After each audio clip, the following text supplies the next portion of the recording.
Pemirsa, Polda Metro Jaya menegaskan aduan Dansat Cyber TNI terhadap Ferry Irwandi masuk kategori pencemaran nama baik. Namun sesuai putusan Mahkamah Konstitusi, polisi menyebut laporan kasus pencemaran nama baik hanya bisa dilakukan perorangan, bukan institusi.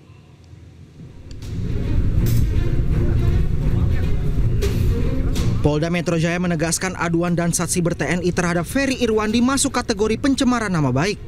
Namun sesuai putusan Mahkamah Konstitusi, laporan seperti itu hanya bisa dilakukan perorangan, bukan institusi.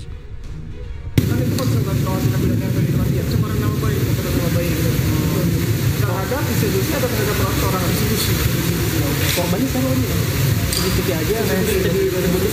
Institusi ya. Sebelumnya Dansat Cyber TNI Brigjen Juwinta Omboh Sembiring bersama jajaran perwira tinggi mendatangi Polda Metro Jaya untuk berkonsultasi terkait temuan dugaan pelanggaran oleh Ferry Irwandi. Wakil Direktur Reserse Siber Polda Metro Jaya AKBP Fian Yunus menyebut aduan yang disampaikan pihak TNI berkaitan dengan dugaan pencemaran nama baik institusi. Dari Jakarta, Helmi Sajangbati, iNews melaporkan. Sementara itu, pegiat media sosial Ferry Irwandi menjawab dugaan tindak pidana yang dituduhkan padanya oleh Komandan Satuan Cyber TNI. Dengan tegas, Ferry menyatakan tidak akan lari dan akan menghadapi tuduhan tersebut.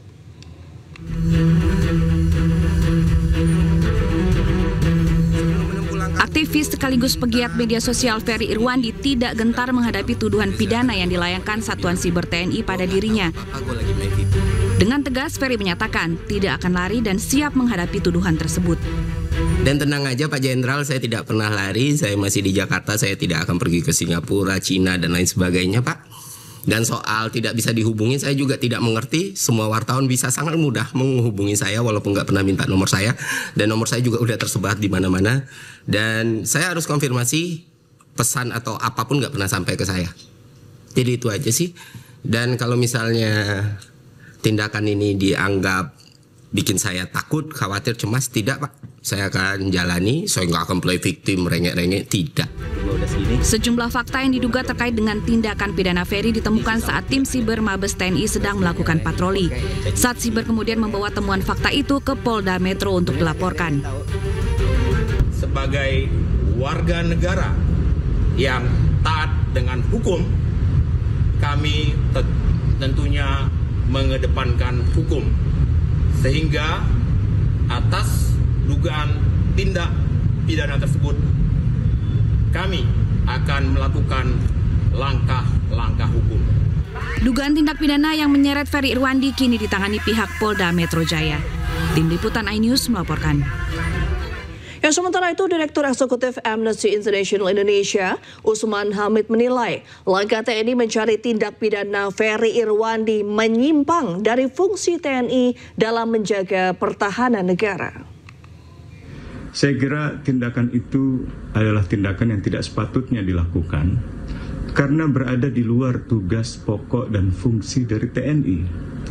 TNI itu adalah alat negara untuk melaksanakan kebijakan di bidang pertahanan. Bukan urusan keamanan dalam negeri, bukan urusan tindak pidana seperti yang mau diarahkan pada Ferry Irwandi.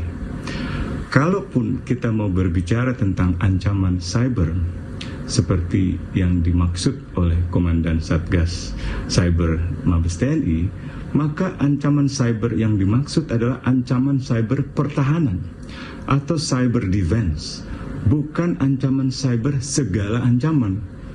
Kalau begini caranya, ini namanya ancaman terhadap kebebasan berekspresi. Jenazah staf KBRI Peru, Zetro Leonardo Purba yang tewas ditembak di distrik Lins, Kota Lima, Peru, akhirnya tiba di tanah air. Jenazah Zetro diterbangkan dengan rute Peru, Amsterdam, Kuala Lumpur, Indonesia, menempuh perjalanan sekitar 40 jam.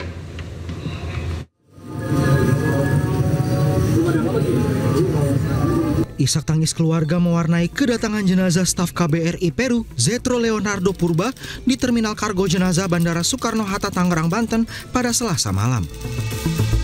Zetro tewas ditembak di distrik Lince, Kota Lima, Peru. Jenazah diterbangkan dengan rute Peru, Amsterdam, Kuala Lumpur, Indonesia, dan menempuh perjalanan sekitar 40 jam. Sebelum dibawa ke rumah pribadinya di Ciputat, Tangerang Selatan, jenazah Zetro Leonardo Purba lebih dulu dibawa ke rumah duka Santosa di RSPAD Jakarta. Setelahnya dilakukan serah terima antara Menteri Luar Negeri dengan keluarga. Dari Tangerang, Banten, Hasnugara, iNews melaporkan. Pemirsa, usai menempuh perjalanan selama 40 jam dari Peru menuju tanah air, jenazah diplomat Indonesia yang meninggal ditembak di Peru akhirnya tiba di Bandara Soekarno-Hatta. Dan untuk mengetahui informasi terkini kita akan terhubung dengan rekan kami, Hasnugara, langsung dari bandara. Selamat malam, Hasnugara. Hasnugara, dari Soekarno-Hatta akan dibawa kemana jenazah diplomat Zetro? Ya, selamat malam Redi dan juga pemirsa iNews. Dapat kami laporkan memang jenazah staf KBRI diplomat Indonesia untuk Peru, Zetro Leonardo Purba, yang sebelumnya tewas ditembak di distrik Lince, Kota Lima, Peru pada pekan lalu, telah tiba tadi di Bandara Internasional Soekarno-Hatta pada pukul 18:15 waktu Indonesia Barat. Kemudian melalui proses bea dan cukai dan kemudian juga proses di kargo jenazah pada pukul 19:10 tadi untuk dilakukan serah terima dari Kementerian Luar Negeri, yaitu Sugiono, kepada pihak keluarga. Setelah dilakukan serah terima, jenazah Zetro kemudian dibawa ke rumah duka Santosa yang berada di RSPAD ini. Setelah datang di Indonesia, kapan rencananya jenazah Zetro akan dimakamkan? Ya, berdasarkan informasi yang kita dapat tadi di kantor jenazah sendiri, memang nantinya jenazah akan dimakamkan setelah dari rumah duka Santosa yang di RSPAD, kemudian esok harinya akan dikebumikan di TPU yang berada di Tangerang Selatan. Tadi saat kedatangan jenazah di bandara, adakah tokoh-tokoh yang datang untuk menyambut kedatangan jenazah Zetro, Hasnugara?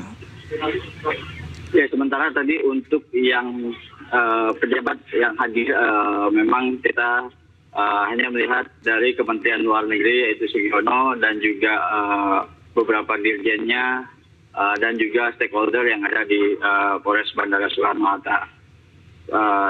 Sementara itu, Jen. Baik, terima kasih Hasnugara atas laporan Anda. Selamat bertugas kembali dan selamat malam.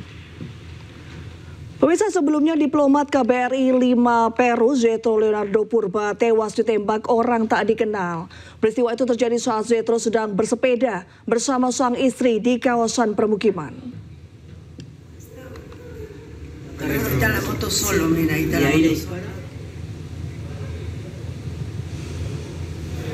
Ya, media Peru melaporkan aksi penembakan di wilayah distrik Lince pada Senin waktu setempat. Dalam laporannya terdapat korban jiwa, seorang pejabat diplomatik Kedutaan Besar Indonesia di Peru. Korban atas nama Zetro Leonardo Purba ditembak 3 kali oleh orang bersenjata beberapa meter dari apartemen yang ia sewa bersama istrinya. Usai ditembak, Zetro dibawa ke klinik Javier Parado. Namun dokter menyatakan diplomat itu meninggal saat berada di klinik.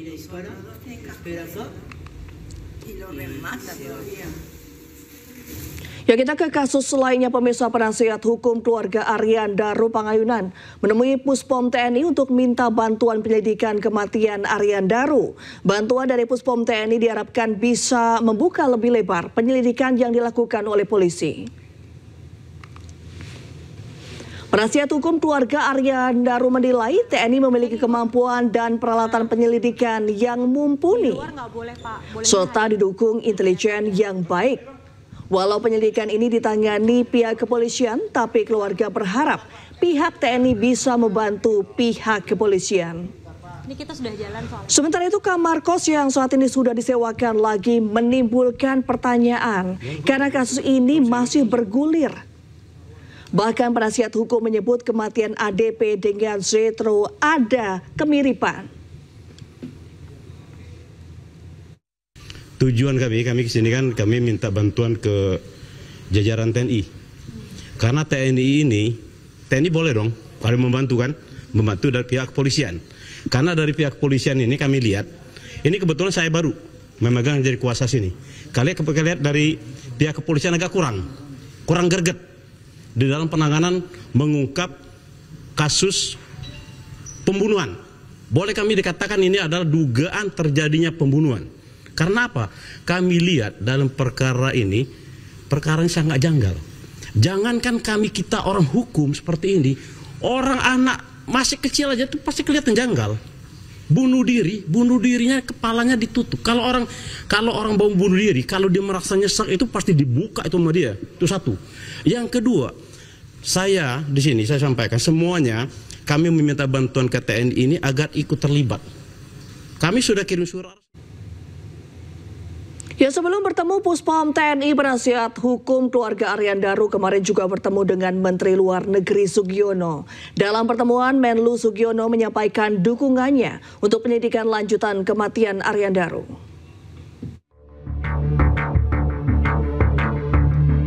Dukungan untuk mengungkap misteri kematian diplomat muda Ariyandaru Pangayunan atau ADP terus berdatangan. Salah satunya dari Menteri Luar Negeri RI, Sugiono, yang mendorong agar penyelidikan kasus kematian ADP dilanjutkan. Dukungan ini disampaikan Menlu Sugiono dalam pertemuan tertutup bersama tim penasihat hukum keluarga ADP di Gedung Kementerian Luar Negeri Jakarta, Senin 8 September 2025. Direktur Perlindungan WNI Kementerian Luar Negeri Yuda Nugraha menyampaikan bentuk dukungan tersebut diantaranya memberikan sejumlah alat bukti seperti laptop kantor dan rekaman CCTV, serta memberi akses bagi penyidik untuk meninjau gedung Kemlu. Pak Menlu juga menyampaikan mendorong proses penyelidikan dapat dilanjutkan, terutama jika ada informasi baru yang dapat ditindaklanjuti oleh pihak penyelidik dari Polda Metro Jaya. Usai bertemu Menlu Sugiono, tim penasihat hukum keluarga ADP meninjau langsung situasi di atas rooftop gedung Kemenlu. Almarhum Ariyandaru diketahui sempat berada di sana selama sekitar 1 jam sebelum akhirnya ditemukan meninggal di kamar kosnya. Kami sangat berterima kasih Pak Menlu dalam hal ini sangat mendukung upaya dari tim hukum, tim penasihat hukum keluarga untuk mengungkap kasus ini secara terang benderang dan secara komprehensif. Sebelumnya, Polda Metro Jaya menyimpulkan ADP meninggal tanpa ada keterlibatan pihak lain dan tidak ditemukan tindak pidana. Namun, Polda Metro Jaya terbuka untuk mendalami kembali kasus kematian ADP jika terdapat informasi baru. Tim Liputan iNews melaporkan. Ya, kita ke informasi selanjutnya. Pemirsa, Menko Kumham IMIPAS RI, Yusril Iza Mahendra bertemu dan berdialog dengan sejumlah tersangka demo ricuh yang ditahan di rutan Polda Metro Jaya. Salah satu yang ditemui yakni tersangka kasus dugaan penghasutan Del Pedro Marhaen.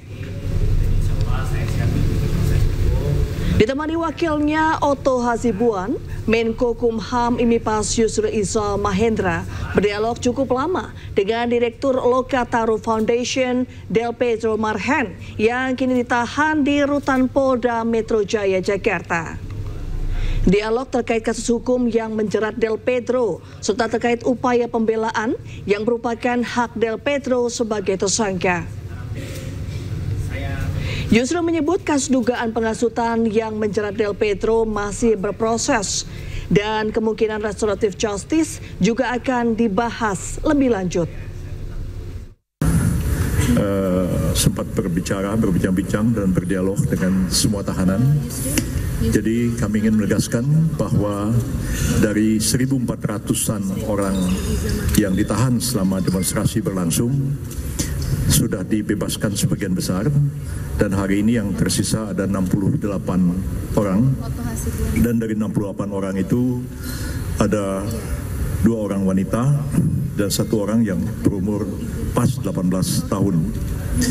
Kami berdialog dengan semua, termasuk dengan Del Pedro Marhaen yang juga ditahan di rumah tahanan Polda Metro Jaya.